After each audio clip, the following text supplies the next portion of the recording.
రూపాన్ని గ్రహించేది కన్ను, వాయువుకు గుణము స్పర్శ, స్పర్శని గ్రహించేది త్వగింద్రియం, ఆకాశానికి గుణము శబ్దము, శబ్దాన్ని గ్రహించేది శ్రోత్రేంద్రియం.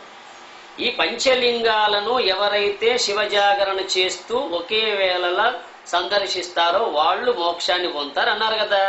ఎట్లా ఎట్లా పొందుతా? నువ్వు శ్రవణము చేస్తేనే నీకు అర్థమవుతుంది. నువ్వు శ్రవణం చేయక మననం చేయక దర్శిస్తానని బయటికి పరిగెడితే సొంత విమానం వేసుకున్నా పోయే అవకాశమే లేదు అసలు. అర్థమైంది? లింగము అంటే గుర్తు అండి. నేను చెప్తున్నా కదా, లింగం అంటే గుర్తు, గుర్తు అంటే ఉనికి. నేను చెప్పాను కదా, లింగం అంటే గుర్తు. గుర్తు అంటే ఏమిటి? ఆత్మస్వరూపానికి ప్రతీక లింగం. ఆత్మస్వరూపానికి ప్రతీకగా చూపేది ఒకే ఒక మనకు శివలింగం. ఏ దేవాలయంలో కూడా నీకు విగ్రహం ఉంటుంది, కానీ శివాలయంలో మాత్రం శివలింగం ఉంటుంది. అంటే దాని అర్థం ఏమిటి? ఆత్మస్వరూపానికి అవయవములు లేవు అని తెలపడానికి ప్రతీక. దేహానికి ఉంటాయి, ఇది కాలు, ఇది చెయ్యి, ఇది మెడ, ఇది నడుము, ఇది ఈ ఆకారం అని. కానీ ఈ దేహం లోపల ఉన్నటువంటి యొక్క ఆత్మస్వరూపానికి ఏ ఆకారము లేదు. దానికి కళ్ళు లేవు, కాళ్ళు లేవు, చేతులు లేవు, అది స్త్రీ కాదు, పురుషుడు కాదు, అది ఇది అని చెప్పడానికి వీలు లేదు. దానికి ఆది అంత్యములు లేవు కదా, దానికి మొదలు లేదు, తుది లేదు. ఆత్మస్వరూపము ఇది ఆది, ఇది అంత్యము అనేదానికి వీలు లేదు అక్కడ. అర్థమైంది? అందుకోసం ఈ ఆత్మస్వరూపము ఎక్కడ లేదు? శ్రోత్రేంద్రియం దగ్గర ఉంటేనే శబ్దం వింటున్నాం, నేత్రేంద్రియం దగ్గర ఉంటేనే దృశ్యాన్ని చూస్తున్నాం, జిహ్వేంద్రియం దగ్గర ఉంటేనే రుచిని గ్రహిస్తున్నాం, ఘ్రాణేంద్రియం దగ్గర ఉంటేనే గంధాన్ని వాసన చూస్తున్నాం, త్వగింద్రియానికి ఆధారమై ఉంటేనే స్పర్శ జ్ఞానం తెలుసుకుంటున్నాం కదా. మన దేహం మీద ఏదైనా కరిచినా, ఏదైనా క్రిమికీటకం తాకినా వెంటనే స్పర్శ తెలుసుకుంటున్నామంటే దేహం అంతా ఉంటేనా లేకుంటేనా? మరి మరి ఈ పంచలింగాలు శివజాగరణతో ఎవడైతే దర్శిస్తాడంటే ఎక్కడ దర్శించాలా? కైవల్యములోనే. ఆ కైవల్యములోనే దర్శించగలుగుతావు. అదే పంచేంద్రియాలతో కూడిన అంతఃకరణము కూడా సంలీనమైన స్థితి ఉందే, దాన్నే ఏమన్నారు? చిత్ అంబరం. అదే చిదంబరం. ఎందుకంటే ఆకాశంని ఆధారం చేసుకొనే వాయువు ఉంది, వాయువుని ఆధారం చేసుకొని అగ్ని ఉంది, అగ్నిని ఆధారం చేసుకొని జలం ఉంది, జలాన్ని ఆధారం చేసుకొని పృథ్వీ ఉంది. అట్లాగే మనలో స్థూల శరీరానికి ఆధారం సూక్ష్మ శరీరం, సూక్ష్మ శరీరానికి ఆధారం కారణ శరీరం, కారణ శరీరానికి ఆధారం మహాకారణం తెలివి. ఈ నాలుగింటికి ఆధారం కైవల్యం అనే ప్రత్యేగాత్మ. ప్రత్యేగాత్మ అంటే ఆకాశం. ప్రత్యేగాత్మను ఆధారం చేసుకొని తెలివి ఉంది కదా, తెలివిని ఆధారం చేసుకొని కారణ శరీరం ఉంది, కారణ శరీరాన్ని ఆధారం చేసుకొని సూక్ష్మ శరీరం ఉంది, సూక్ష్మ శరీరాన్ని ఆధారం చేసుకొని స్థూల శరీరం ఉంది. అన్నిటికీ ఆధారం ఏది ఉంది? ఆత్మస్వరూపం ఉంది, ప్రత్యేగాత్మ స్వరూపం ఉంది. అంటే ఆ ప్రత్యేగాత్మ స్వరూపమును పొందితేనే నీవు ఈ పంచలింగాలను ఏకస్థానంలో దర్శించగలుగుతావు. అంతేగాని నువ్వు బయట ఎంత పరిగెత్తినా దర్శించే అవకాశం లేదు. మహాత్ములే పిచ్చి వాళ్ళ వాళ్ళు పంచలింగాలు స్థాపించడం ఏమిటి, ఆ పంచలింగాలకు పంచభూతాల యొక్క పేర్లు పెట్టడం ఏమిటి? అందుకే మహాత్ములు చెప్పారు, పృథ్వీలింగం ఘ్రాణస్థానం. అర్థమైందా? పృథ్వీలింగము ఘ్రాణేంద్రియ స్థానం, ఆపోలింగము జిహ్వేంద్రియ స్థానం, అగ్నిలింగము చక్షురింద్రియ స్థానం, వాయులింగము త్వగింద్రియ స్థానం, ఆకాశలింగము శ్రోత్రేంద్రియ స్థానం అన్నారు. దీన్ని సాధనలో తీసుకుంటే మనము ధ్యానం చేసేటప్పుడు ముందు కర్మేంద్రియానికి ప్రతీకలనబడేటువంటి యొక్క ఈ పృథ్వీ తత్వం అంతా లయించిపోతుంది. అర్థమైందా? పృథ్వీ పంచకం కర్మేంద్రియాలండి, జల పంచకం పంచ విషయాలు, అగ్ని పంచకం జ్ఞానేంద్రియాలు, వాయు పంచకం ప్రాణవాయువులు, ఆకాశ పంచకం మనస్సు బుద్ధి చిత్తం అహంకారం జీవుడు. ఈ జీవుడు ఎప్పుడైతే మనోసంకల్పము, బుద్ధి నిశ్చయము, అహంకార అభిమానము, చిత్తవృత్తులు అన్నీ సమసిపోయేంత వరదాకా ధ్యానం చేయగలుగుతాడో అప్పుడు ఈ పృథ్వీతత్వం అనే ఘ్రాణేంద్రియము, జలతత్వం అనే జిహ్వేంద్రియము, అగ్నితత్వం అనే చక్షురింద్రియము, వాయుతత్వం అనే త్వగింద్రియము, ఆకాశతత్వం అనే ఈ శ్రోత్రేంద్రియము అంతా లయించిపోయి మనోవృత్తులు, బుద్ధి వృత్తులు, అహంకార వృత్తులు, చిత్తవృత్తులు నిరోధించబడి తానుగా ఉన్న స్థితి ఏదైతే ఉందో అది తన నిజస్వరూపం. అర్థమైంది?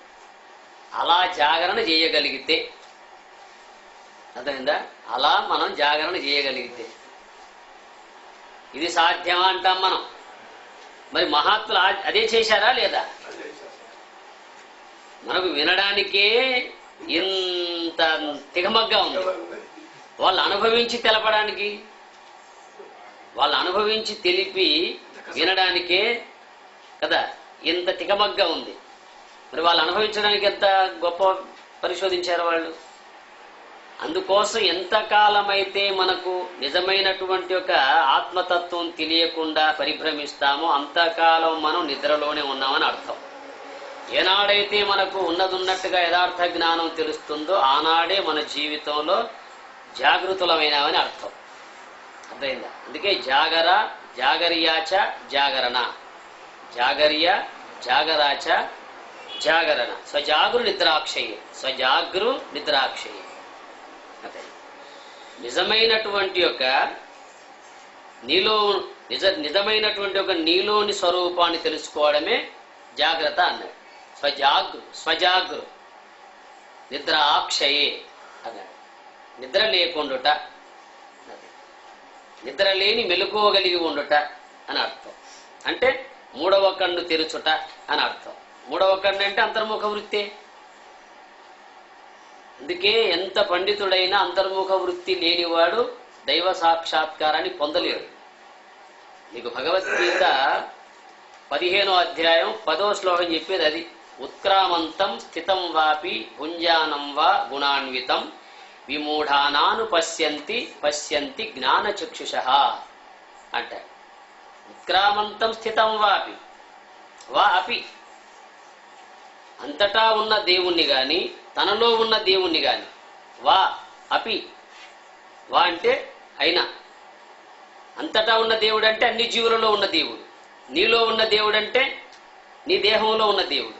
నీ దేహంలో ఉన్న దేవుడు గాని బయట ఉన్న అన్ని జీవుల్లో ఉన్న దేవుడు గాని ఎవడు చూస్తున్నాడు? జ్ఞానచక్షుషః, జ్ఞాన నేత్రం గలవాడు మాత్రమే చూడగలడు. మిగతా వాడు చూడగలనట్టే కదా. జ్ఞాననేత్రం అంటే అంతర్ముఖ వృత్తి. అందుకే శివకన్ను తెరవాలంటారు మహాత్ములు. ఆ శివకన్ను అంటే మూడవ నేత్రం. మూడవ నేత్రం అంటే జ్ఞాననేత్రం. ఆ జ్ఞాననేత్రం అంటే అంతర్ముఖ వృత్తి. అంతర్ముఖ వృత్తి అంటే ధ్యానం. ధ్యానం అంటే అజపనామ గాయత్రి. అదే అట్టి అజపనామ గాయత్రి అనబడే ధ్యానములో ఉంటే అది జాగరణ. అట్టి జాగరణలో ఉంటే ఈ 5 లయించిపోయిన స్థితి పంచలింగముల యొక్క సందర్శనం. ఆ విధంగా ఎప్పుడైతే మనం అంతరార్థంగా ఈ పంచభూత స్థానాలు గాని, అనగా మరి ఈ పంచభూత స్థానాలు కూడా ఈ బ్రహ్మాండములో బ్రహ్మాండ విచారీతిగా చెప్పుకుంటేనేమో ఆకాశము, వాయువు, అగ్ని, జలము, పృథివీ. మూల విచారం చెప్పుకుంటే స్థూల, సూక్ష్మ, కారణ, మహాకారణ, కైవల్యం. స్థూలం అంటే భూమి, సూక్ష్మం అంటే జలం, కారణం అంటే అగ్ని, మహాకారణం అంటే వాయువు, కైవల్యం అంటే ఆకాశం. స్థానాలు మారిపోతాయి మళ్ళా. అర్థమైంది? ఆకాశం అంటే ప్రత్యేగాత్మ స్వరూపుడు. ఆకాశాన్ని ఆధారం చేసుకునే వాయువు ఉంది, వాయువుని ఆధారం చేసుకుని అగ్ని ఉంది, అగ్ని ఆధారం చేసుకుని జలం ఉంది, జలం ఆధారం చేసుకుని పృథ్వీ ఉంది. పృథ్వీ ఎందుకన్నారు? పృథ్వీ ఎందుకన్నారు? ఓం ఆపో జ్యోతి రసోమృతం బ్రహ్మ భూర్భువస్సువరో అన్నారు. 4 నీళ్లతో భూమెల్లా తడిసేను తెలుసుకోండి అన్నాడు ఆయన. అదైందా? నీటి ఆవిరి చేత దీపాలు వెలిగేను తెలుసుకోండి అన్నాడు ఆయన. నీటి ఆవిరి చేత దీపాలు వెలిగేనంటే కరెంటు కాదు, అది నీటి ఆవిరి చేత అంటే మనలో టా అన్నప్పుడు నాలుగు ఎక్కడ నొక్కుతుంది? ఆ పై భాగంలో అంగిటి నొక్కుతుంది. దాన్ని మూర్ధిని భాగం అంటారు. ఆ మూర్ధిని భాగం నుంచి అమృత రసం ఊరుతూ ఉంటుంది. అదైందా? అమృత రసము ఎంతకాలమైతే ఊరుతూ ఉంటుందో అంతకాలము ఇది బ్రతుకుతూ ఉంటుంది, ఈ దీపం వెలుగుతుంటుంది. అందుకే దీపం ఉండగానే ఇల్లు చక్కబెట్టుకో అన్నారు. దాని అర్థం ఏమిటి? ప్రాణం ఉండగానే పరమాత్మను తెలుసుకో, దేహం ఉండగానే దేవుని తెలుసుకో. ఇదే ధారాపాత్ర అంటే. శివలింగం మీద ధారాపాత్ర పెడతారు కదా, ఆ ధారాపాత్ర నీకు చెప్పే హెచ్చరిక ఇదే. నాయన, నీ యొక్క ఆయుష్ క్షణ క్షణము దినదినము అయిపోతుందిరా, పాత్ర ఖాళీ అవుతుంది కదా.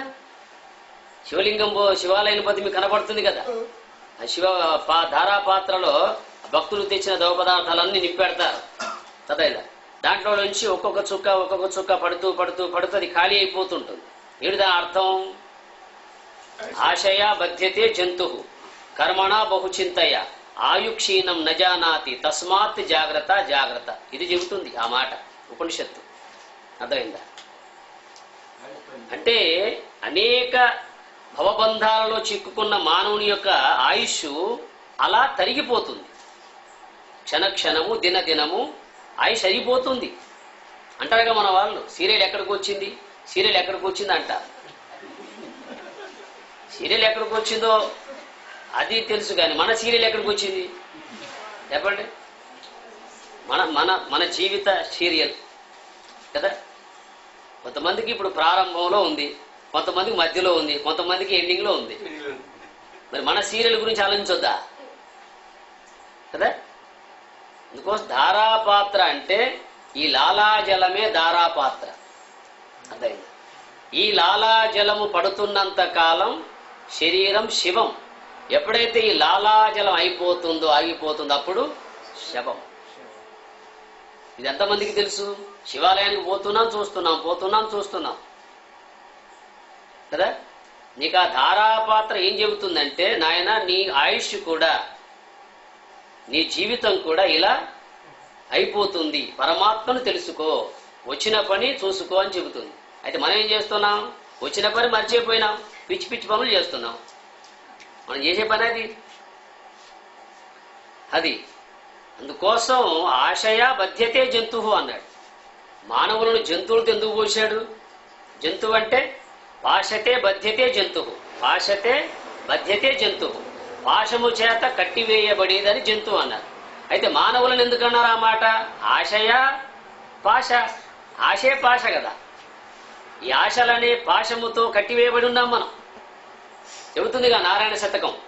ఆశా పిశాచి పట్టి వైరాగ్య వాసనల చేరనియదు, కాసి పెట్టుచునున్నది నేనేమి చేయుదును నారాయణ. ఎంత చక్కగా అసలు ఆ పదం చెప్తుంది. అందరూ ఎందుకు ఆధ్యాత్మిక మార్గంలో రాలేకపోతున్నారంటే ఆశ. ఈ కాస్త అయిపోతే వస్తా, ఈ కాస్త అయిపోతే పోతా, ఈ కాస్త అయిపోతే పోతా అనుకునేవాళ్ళు ఎక్కువ కదా. సముద్రం ఒడ్డున కూర్చొని ఈ అలలైపోతే స్నానం చేస్తా, ఈ అలలాగితే స్నానం చేస్తా, యాగుతాయా పోడా? యాగవే. మరి ప్రతి మానవుడు చేసే పొరపాటే అది. ఈ కాస్త అయిపోతే, ఈ కాస్త అయిపోతే, ఈ కాస్త మన జీవితం అయిపోయాయి, ఇంకెప్పుడు తెలుసుకునేది? అందుకోసం ఆశయ బధ్యతే జంతువు కర్మణా బహుచింతయ. ఆ కర్మల వల్ల అనేక చింతలు. ఇది చెయ్యాలా, అది చెయ్యాలా, ఇంత చేశాను, అంత చేశాను, ఇంత ఇంత ఇంత సమకూర్చాలా, అంత సమకూర్చాలా, ఇవన్నీ లేవు. కర్మణా బహుచింతయ. అయితే ఈ మధ్య ఏమవుతుంది? ఆయుక్షీణం నజానాతి. ఆయువు క్షీణం, ఆయువు అయిపోతుంది, తెలుసుకోవడం లేదు. నజానాతి తస్మాత్ జాగ్రత్త జాగ్రత్త అని. అందువలన జాగ్రత్త జాగ్రత్త జాగ్రత్త అని 3 సార్లు చెప్పాడు ఆయన. ఆ ధారాపాత్ర నీకు చెప్పేది ఏమిటంటే ఆ పదం చెబుతుంది. అందుకోసం ఆ విషయంలో మేలుకోవడమే జాగరణ అంటే. ఆత్మతత్వ విషయంలో, ఆధ్యాత్మిక విషయంలో, జ్ఞాన విషయంలో మన ప్రయాణం ఏమిటి, మనం ఏమిటి, ఈ జన్మ ఎందుకు వచ్చింది, ఏం పనిగా వచ్చింది, ఏం చేస్తే సార్థకం అవుతుందన్న విషయంలో మేలుకోవడమే జాగరణ. అంతేగాని మనకు తోచిన విధంగా ఏదో రకంగా నిద్రపోకుండా ఉండడం జాగరణ కాదు. అది ఎవరైనా చేస్తారు కదా. నైట్ డ్యూటీ చేసేవాడు చేస్తలా? నైట్ డ్యూటీ చేసేవాడు ఎప్పుడు చేస్తూనేవాడు కదా. వాడికి మోక్షం వస్తుందా? లేదే. అది అందుకోసం భగవద్ విషయంలో, ఆధ్యాత్మిక విషయంలో, ఆత్మజ్ఞాన విషయంలో మేలుకోవడం అనేది ప్రధానమైన విషయం అండి. అందుకోసం ఆ విషయాన్ని తెలుపుతూ మహాత్ములు ఇంత గూఢంగా ఎందుకు రాశారంటే, మనకు ఏవైతే బయట క్షేత్రాల్లో చూపెడుతూ ఉన్నారో, దేవాలయాల్లో కైంకర్యాలతో కూడుకున్నటువంటి క్రియలన్నీ మనకు చూపెడుతున్నారు. అవన్నీ మనకు అంతరార్థంగా తెలిపి ఆత్మైక్య సిద్ధిని కలిగింపజేయడం కోసమే వాళ్ళు చేసిన ప్రయత్నం.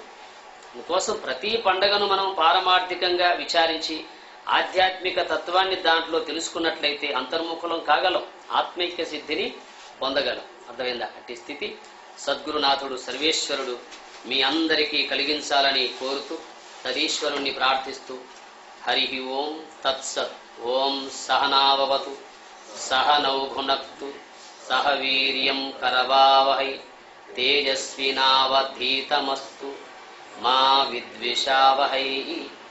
ఓం శాంతి శాంతి శాంతి. హరి ఓం తత్సత్.